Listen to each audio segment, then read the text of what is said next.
Hey there, and welcome back to the Heal with Grace podcast. Today, I'm going to be talking to you about shame. Shame, that internal, difficult place that pretty much wreaks havoc on our minds and our bodies, and what that actually is, how it impacts us, how we can break free from it. It's really that heavy invisible force that so many of us carry without even realizing it. And I know I very much so have deeply dealt with it and still do. I'm not perfect, obviously. um, it's really the stronghold. It's that sinking feeling in your stomach after you say something awkward in a conversation, or that tightness in your chest when you remember something from years ago that still makes you cringe. That's shame. It's the voice that whispers, "You're not good enough. You should be different. No one will love you if they know the real you." Honestly, I was just working through this yesterday in my own personal session that I was having, and realizing more layers of it that I didn't even realize were present. And that's the thing with shame, is that it really stays with us for a long period of time because it pulls on our deepest core wounds of not being seen, not being enough, that we should be different. And we get this from not only growing up in life and society, but unknowingly, most likely from our loved ones and our families. Not that they're putting that on us. Sometimes they do if you've been in an abusive situation, but more often than not, it's quiet and it doesn't come out right off the bat. And it doesn't just exist in our thoughts. It lives in our bodies. It impacts our nervous system, our health, our relationships, and truly the way that we show up in the world. And yet, most of us never learn how to deal with it. We just carry it around hoping that no one notices. But here's the good news, is that we can build resilience with shame.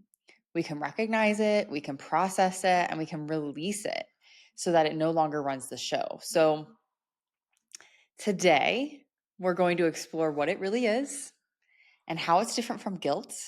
We're going to talk about how it manifests physically in the body, how it shows up emotionally in our lives, and most importantly, how to start building shame resilience so it no longer controls us.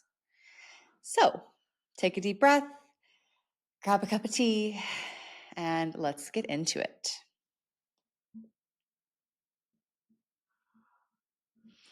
So, what is shame? Let's start with a definition. According to Dr. Brene Brown, who has spent decades researching shame, it is the intensely painful feeling or experience of believing that we are flawed and therefore unworthy of love, belonging, and connection.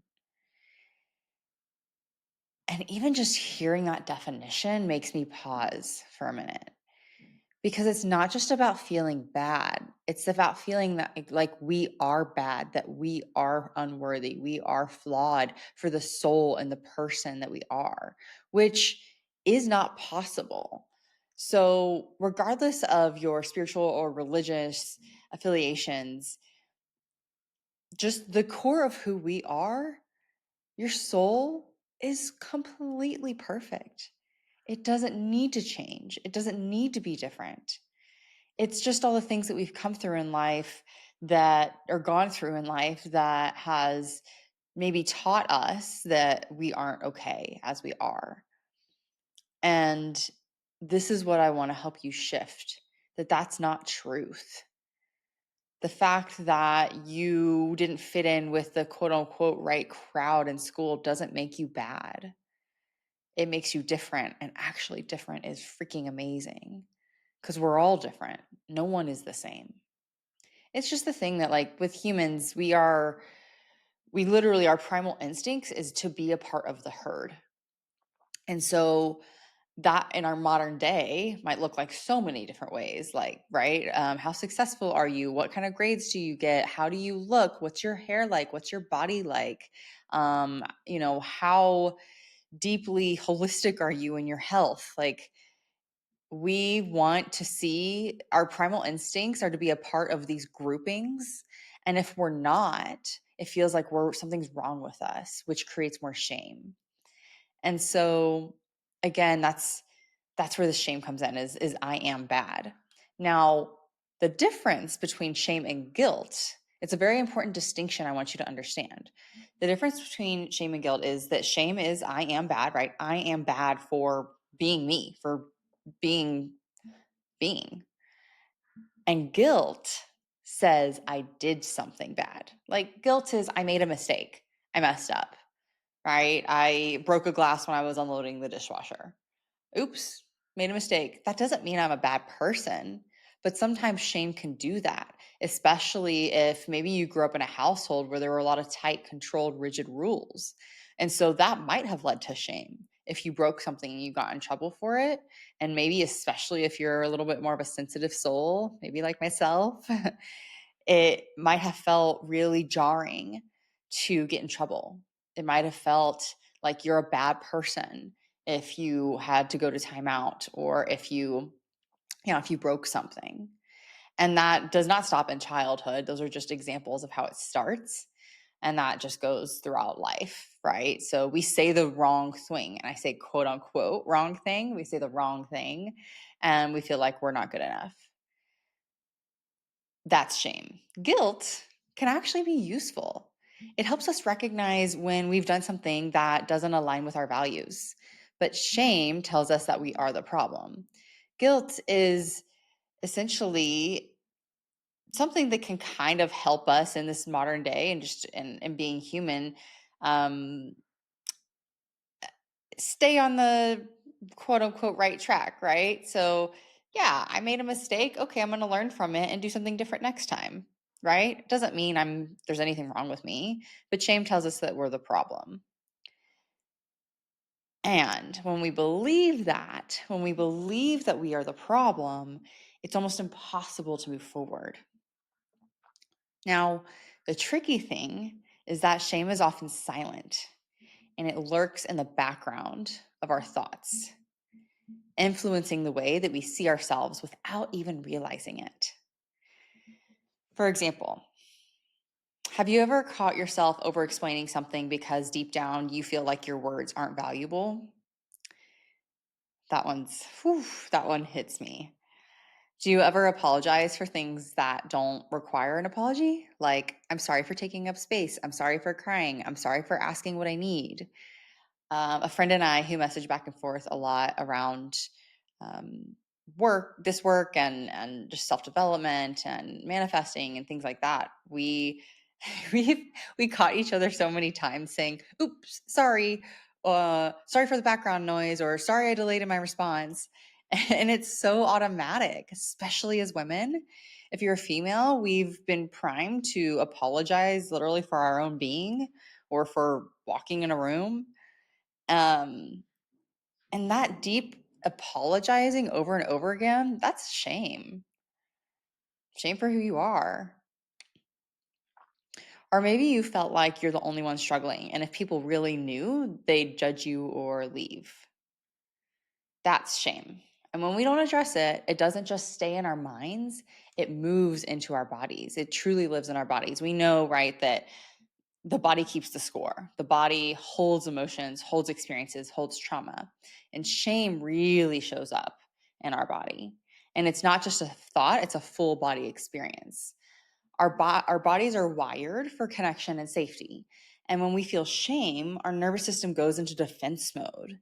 It's like this protective mechanism to keep from feeling more shame. But it actually doesn't really help. It doesn't work like that.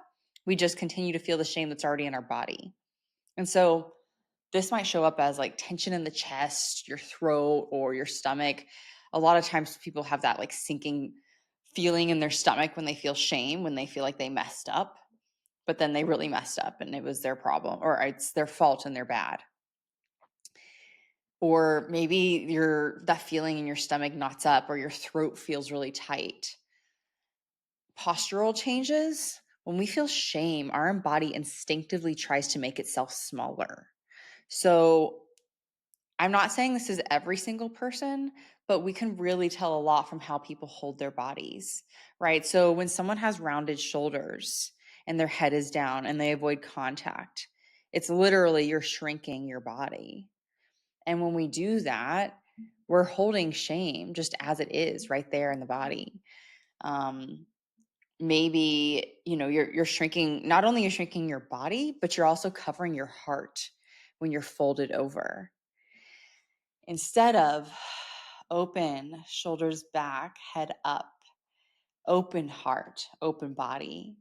When we're this, if we're not comfortable being ourselves, it can almost feel vulnerable, right? To be open, for our heart and chest to be open, for our shoulders to be back down, for our head to lift up, to show the world us, to show the world you.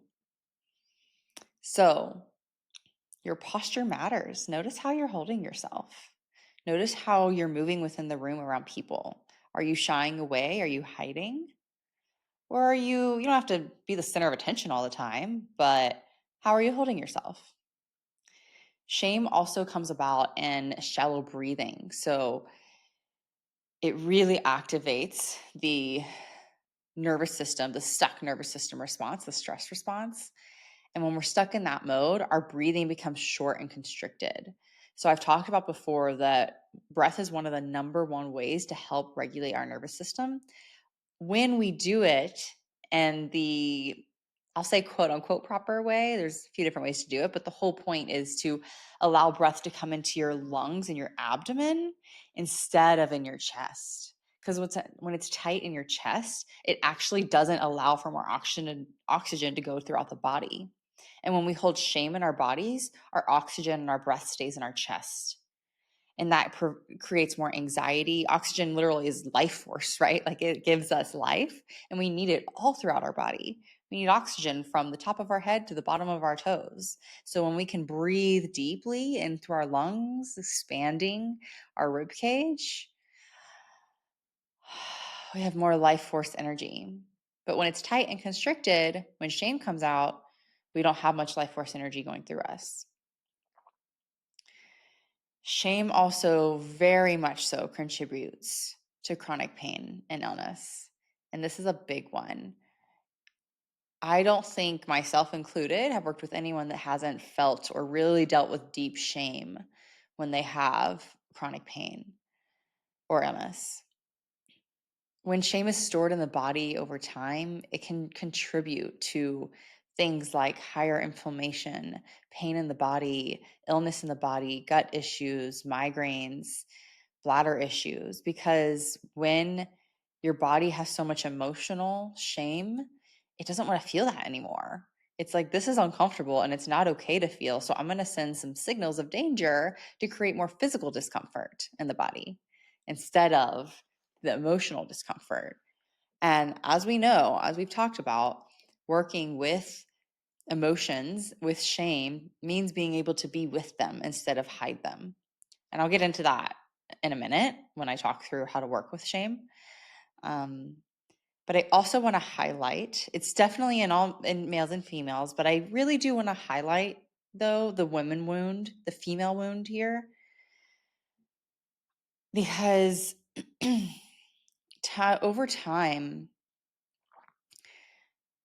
women have been shut down, have been oppressed in so many ways. We haven't been able to show up as the light and bright and depth of the female power that we are. So, and generationally and over time in society, women have more shame. Not only are we inherently more feeling and emotional beings, but that's also because we feel more shame for just the fact of being a woman and who we are. Now, again, that can totally go across the board. Any human being identifying in any sort of way, 1000% has shame or can have shame. But I just have to highlight that, especially if you're someone who deals with things like pelvic pain, endometriosis, PCOS, IC, OAB, anything down in the womb area, there's a lot of shame there.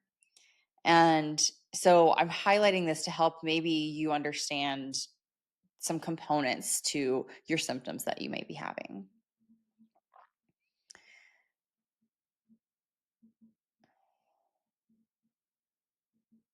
And so, as I've been talking about, shame doesn't just sit in the body. It affects how we see ourselves and interact with the world. And so, more so, how it shows up emotionally and maybe coming out in personality characteristics are things like perfectionism, the belief that if we can just be perfect, we won't have to feel unworthy. So we keep trying over and over and over again to do everything perfect and to hold everything so tight and controlled. And we have to be in control so that we are worthy. And actually, in reality, again, coming back to just the truth and the soul that we are totally worthy just as we are. But that perfectionism comes out of feeling shameful, feeling unworthy, feeling not good enough. People pleasing is another one. Saying yes when we mean no, putting others' needs above our own, fearing rejection.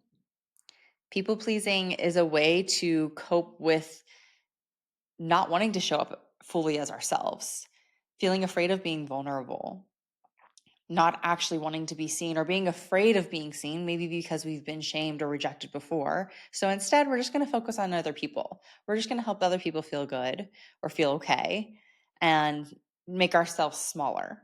That's people pleasing. Shame also can create a lot of self-isolation because if you don't want to, if you're afraid of showing up as yourself, right, then we're going to hide. You're going to isolate and you're going to withdraw instead of reaching out. And then on top of that, if you do deal with any kind of chronic symptoms, of course you're going to isolate yourself because it's really difficult to deal with some of the things that you're going through. And a lot of times people don't understand it. So, actually, just the experience of going through chronic pain or illness creates more shame on top of the shame that you already have. Now, I feel like I've just been kind of down the doomsday of shame. So, bear with me. I'm going to help you understand how to work with it. It's not all horrible and it's not forever. I just had to say that as I'm sitting here talking about it, I'm like, oof, this is so doomsday and heavy and dark, which I mean, it just is what it is, but I have to say that. Um, shame also shows up as that inner voice that says, you're not good enough. You should be different. No one wants to hear from you. You should just spend one more hour at work or one more hour in the gym to help you feel better about yourself or to make you more worthy. It's that voice that says, I can't rest because I have to keep doing to be productive, to be worthy, and to be okay. It's not the self talk that you actually think you need. A lot of times people think, well, I operate out of fear and I drive myself out of fear or shame, probably. Maybe they don't say the word shame, but I push myself to get to X, Y, and Z, to get to these things, to get to the best career, to get to the best body, to get to the best relationship. And yeah, that may work for some of you for a little bit, but I guarantee you it won't last forever and it won't actually make you happy. It's kind of the age old phenomenon of you can have everything that you think you wanted. Some of the top million and billionaires might have everything and actually inherently be incredibly unhappy and depressed. It doesn't mean the more that we do, the better we are or the happier we are. Here's the thing though. We're going to turn the corner a minute. Shame cannot survive being spoken out loud. The moment we name it, the moment we share it with someone who responds with compassion instead of judgment, it starts to lose its power. And that's one of the first things I want to talk about when I talk about shame resiliency. So, how do we build resilience to it? And when we say, first of all, I'm saying shame resilience instead of healing shame because things come up in life where we might automatically have that hit of shame. But the more that we can work with it and understand how to air it out, if you will, the less that it impacts us. So we're building resilience to deal with whenever it comes up. Yeah. So, first and foremost, we want to name it to tame it. When we can recognize shame is present, instead of letting it fester in the background, instead of isolating and keeping it close and keeping it a secret, we say, oh, hey, I see you. Okay. And maybe you open up to someone close, who's not going to judge you. And this happens time and time again when I deal with people who are embarrassed for what they're going through. Myself, for example, I mean, most of you know a lot of my story, but two big parts, probably three big times in my life where I can notice like huge amounts of shame and secrecy was because I was so afraid of what I was going through. I was so afraid of being bad or wrong. One was eating disorder for sure. And if any of you have dealt with disordered eating or eating disorder, shame is a huge component. It's really isolating because we feel so embarrassed, not only for how we look, our bodies, but our relationships with food, or the fact that we can't control it enough, or that we're overeating too much, and it can bring so much shame. And I remember when I first recognized it, like I first had the awareness of, oh, this is a problem.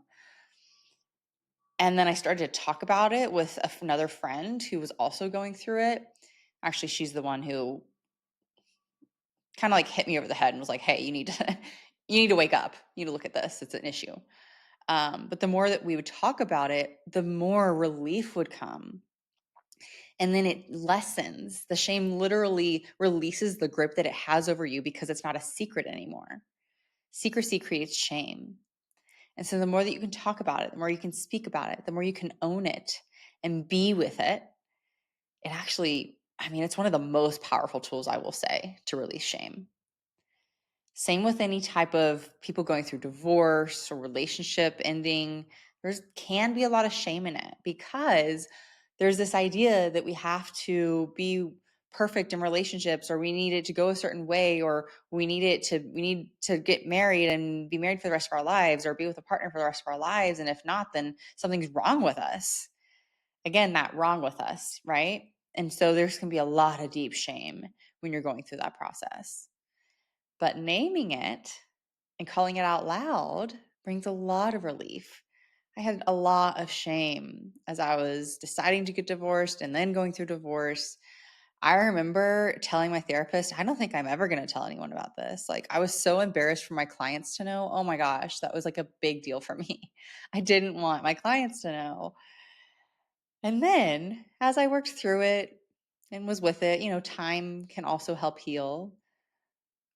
I remember getting to a point where I just started naming it to people. I met new people and I was like, yeah, I'm going through divorce, blah, blah, blah. I just like kept saying it. It's not like I was blabbing it out all over the place. It was where felt safe to do so. It just became a part of my life that actually I'm now proud of. And so owning it and speaking it is a huge part of shame resiliency. Self-compassion over self-judgment is a really big one too. So there's a lot of inherent criticism and judgment around shame. But instead of beating yourself up, I want you to try talking to yourself like you would a friend. And I know that might sound really cliche, but it is so, so true. If you're starting to feel shame, don't let it define you. Still let yourself know you are worthy. You are enough. And if you were telling a friend, if a friend was describing to you how you're feeling, what would you say to them? I guarantee you wouldn't shame or judge them. If they were saying, I'm really embarrassed about this thing, or I'm really struggling, or I'm really depressed right now, or whatever it is, I guarantee you wouldn't be like, yeah, you are, you should figure that out. Right? You're going to give them compassion and empathy because that's what we all need. So, self-compassion, number 2. Number 3 is learning how to work with this within our nervous systems, because shame puts us in a freeze or collapse response. So the freeze response, I will remind you, the freeze can be more of the shutdown. And that's the parasympathetic dorsal vagal response. It can feel like numb, disconnected, high fatigue, hopelessness, feelings of depression, withdrawn, or foggy.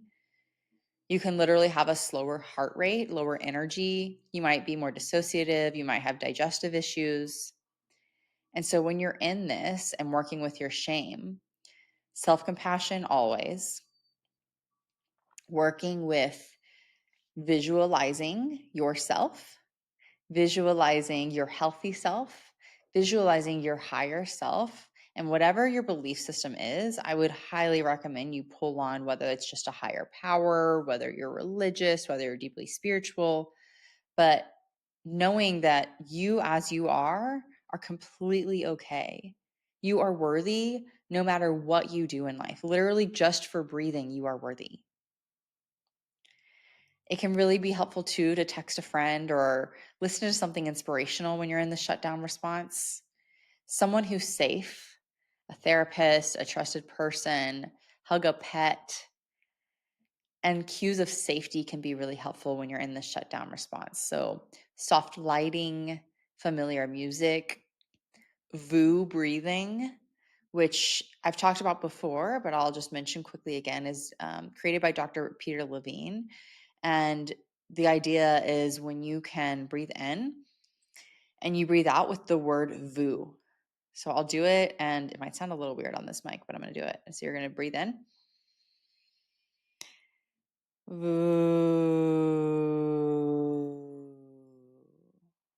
It activates your throat chakra and activates the voice and it activates the voice chakra and creates vibration, which we know can activate the vagus nerve and can help soothe the nervous system.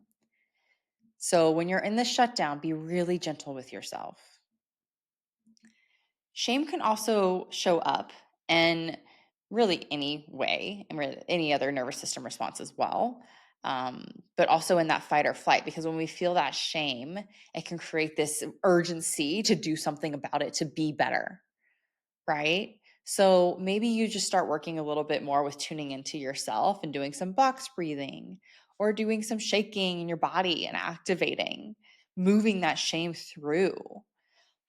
I like to put my hands over my abdomen, over my low belly, my sacral chakra, close to my root chakra, and bring some compassion and presence to it as I breathe, because that's really where shame hangs out. Another big one in terms of shame resiliency is share it with a trusted person. Shame thrives in secrecy, again, remember? So we want to share our shame with someone who responds with empathy, and then it can start to dissolve. We also want to rewrite the narrative. So instead of letting shame write your story, try shifting the script. Instead of, I'm not good enough, I'm unworthy, I can never get this right, I'm never going to get it wrong, or I'm never going to get it right, I have to be in control of the time. Try shifting into, I'm learning right now. Okay. I'm not perfect, but I am healing and I am enough in this moment.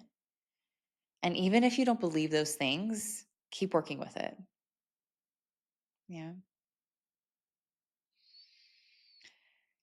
So, what I really want you to understand is that shame does not have to run the show and that we all experience it, but we don't have to let it control us emotionally or physically.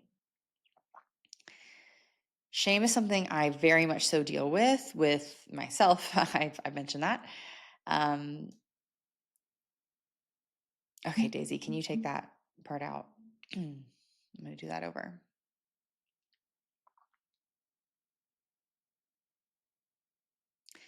Shame is at the root of a lot of our suffering.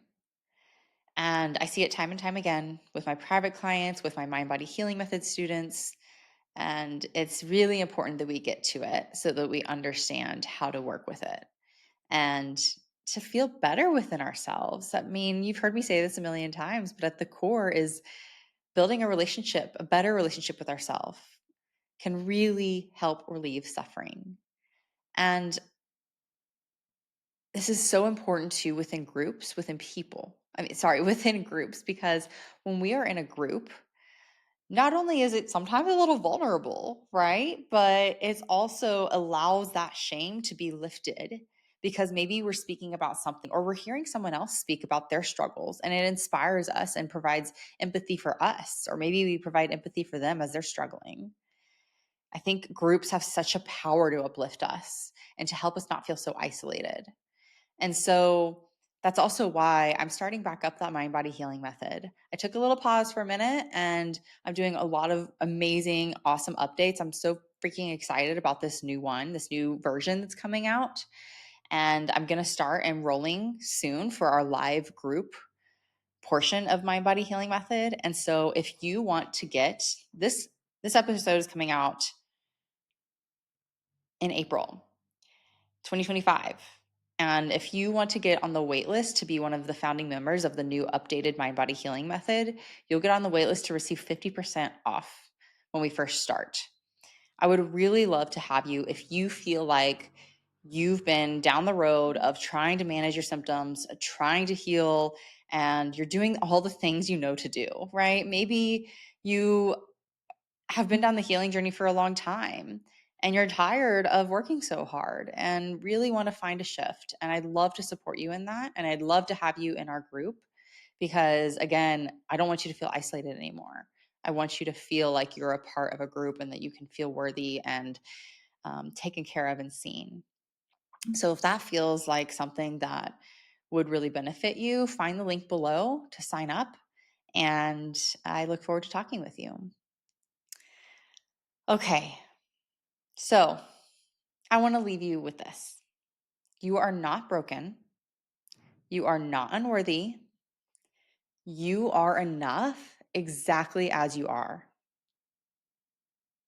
You are enough exactly as you are. If this resonated with you, I would love for you to share it with someone who needs to hear it because I'm sure we all need to hear that we are enough. And until next time, take care, be kind to yourself, and remember you are worthy of healing.